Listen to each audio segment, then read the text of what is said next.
Autre sujet un peu moins joyeux, c'est Jeffrey Epstein qui vient hanter à nouveau Donald Trump. On n'a pas fini d'en entendre parler. Et lui non plus n'a pas fini d'en parler, alors que des photos refont surface. Ce matin, on va parler de tout ça avec Maître Stephen Dreyfus, avocat, ancien procureur adjoint de New York. Maître Dreyfus, bonjour. Bonjour. Alors, M. Trump a beau essayer d'attirer l'attention sur tout le reste, provoquer des diversions, ça ne fonctionne pas. Là, le nouvel élément qui montre des affiliations ou une proximité avec Jeffrey Epstein, ce sont ces photos obtenues par CNN qui montrent, entre autres, le mariage de M. Trump en 1993 et d'autres événements également auxquels ils ont assisté. Oui, tout à fait.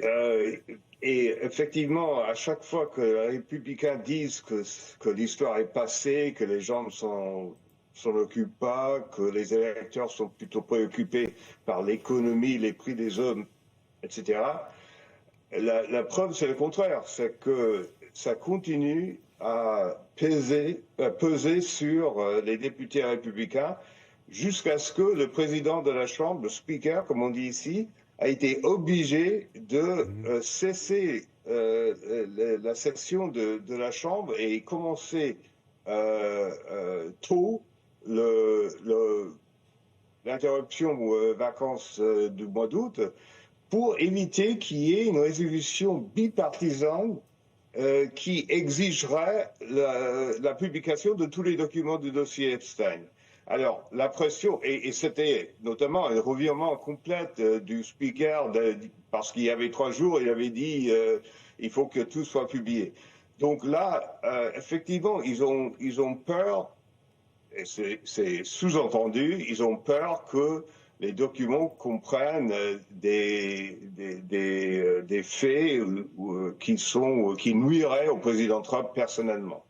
Et donc là, le problème pour eux, c'est que maintenant, les députés vont rentrer dans leur circonscription, ils vont rencontrer les électeurs et ils seront attaqués par certains des électeurs, surtout ceux de la base du MAGA, du mouvement du président Trump, pour s'être opposés à la résolution et pour s'être opposés à la publication de tout, la toute transparence.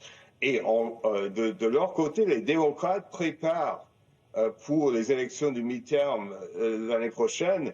Ils vont envoyer des gens dans les réunions des républicains avec leurs électeurs pour enregistrer les échanges, pour pouvoir les utiliser après dans la campagne.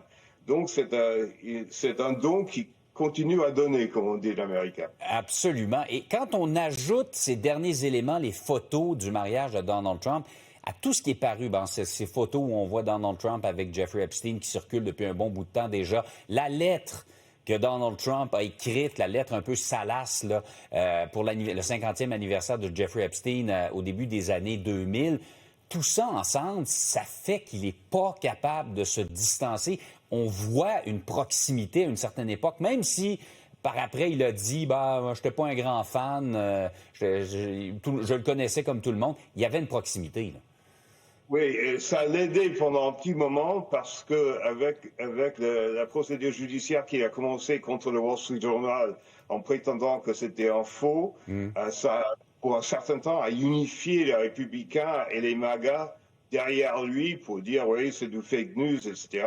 Mais ça n'a pas duré et le problème avec cette affaire, parce que moi je prévois qu'il va éventuellement abandonner la procédure judiciaire parce qu'il sera obligé de témoigner dans la procédure de discovery qu'on a chez nous. Il sera certainement obligé de témoigner sur et d'être questionné par les avocats du Wall Street Journal de tous les liens qu'il aurait pu avoir avec Epstein, chose qu'il refuserait certainement. Et donc là, toutes les tentatives, comme vous avez dit, toutes les tentatives de diversion qu'il essayait et de distraction qu'il essayait de prôner, manifestement n'ont pas marché. Sauf que, dans les sondages, il paraît que la grande plupart des républicains voudraient que tous les documents soient publiés, mais leur impression, leur approbation de Trump monte même. Parmi les républicains, son action est approuvée dans certains sondages à 90%. Donc, pour l'instant, ça ne paraît pas nuire à la personne de Trump, mais manifestement, il a peur. Hein. Et en terminant rapidement, Ghislaine Maxwell dans tout ça, celle qui a été condamnée en 2020 à 20 ans de prison pour trafic sexuel, qui était la conjointe de Jeffrey Epstein. Là, on parle de peut-être la faire témoigner, qu'elle pourrait livrer ce qu'elle sait. Qu'est-ce qu'on essaie de faire exactement? Ce n'est pas sûr, parce qu'il y a deux côtés. Il y a le département de la justice américaine qui a dit on va l'interviewer. Ouais. Et puis il y a certains républicains qui veulent exiger son témoignage devant une commission de la Chambre pour enquêter de manière législative là-dessus. Et là, je suis sûr que l'administration ne voudrait pas qu'elle témoigne dans ces conditions-là parce qu'elle va perdre le contrôle des questions qui sont posées par les démocrates et donc ce n'est pas maîtrisable pour eux. Mais c'était une tentative, encore une fois, de montrer une transparence en disant oui, on va la questionner pour voir ce qu'elle a à dire. Pour elle, de son côté, elle veut marchander pour être graciée par Trump. Et donc là, gracier Ghislaine Maxwell, ça pose tout autre problème pour Trump dans l'opinion des MAGA. Donc, reste à savoir ce qui va se passer, mais c'est l'histoire de l'été, quoi.